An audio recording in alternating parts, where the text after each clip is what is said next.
Bonjour à toutes et à tous, bienvenue dans ce nouveau JT3S. En octobre, la FAUI a tenu son assemblée générale. L'assemblée est revenue sur les activités de l'association sur les années 2019 et 2020. Et après le bilan, les médailles du travail ont été décernées.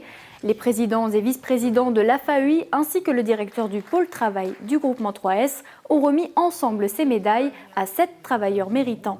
Magali Bauer est l'une d'entre elles. Elle travaille à l'ESAT La Ruche depuis 20 ans. Je suis très contente et très fière. Très fière. Ça me fait chaud au cœur. Un diplôme ainsi qu'une montre d'une belle valeur leur a été offert. Le tout s'est suivi d'une photo de groupe. Le pôle hébergement et habitat offre 6 nouvelles places d'accueil. Le foyer d'accueil de jour Charles et Marie Knell peut désormais accueillir 14 personnes. Grâce à ce nouvel agrément, un second encadrant a été embauché. Cela permettra d'offrir des possibilités d'activités plus variées. Le foyer pourra également accueillir des jeunes de plus de 21 ans qui sont encore pris en charge par l'IME. Les 3 pièces dédiées ont été rénovées et sont spacieuses. La direction a même pour projet l'acquisition de nouveaux équipements et a prévu la mise en place d'une nouvelle activité de relaxation. Dans l'actualité, au pôle enfance, le recteur de l'académie Nancy-Metz a visité la nouvelle unité d'enseignement en maternelle autisme à Sarreguemines, située à l'école des faïenceries. Il était accompagné de la directrice de l'ARS Grand Est.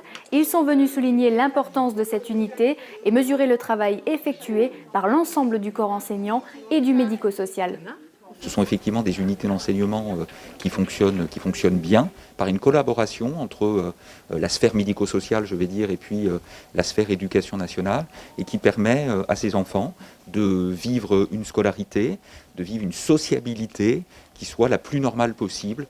Cette visite était une manière pour l'ARS et l'Éducation nationale de montrer leur mobilisation en faveur de l'inclusion à l'école. Depuis 2017, l'Académie a accueilli 20% d'élèves handicapés supplémentaires.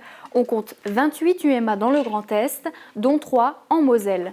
Pour rappel, le groupement 3S est porteur de ce projet. Il est aussi à l'origine de l'ouverture l'an dernier d'une unité d'enseignement pour enfants autistes en élémentaire à Rohrbach-les-Bitches.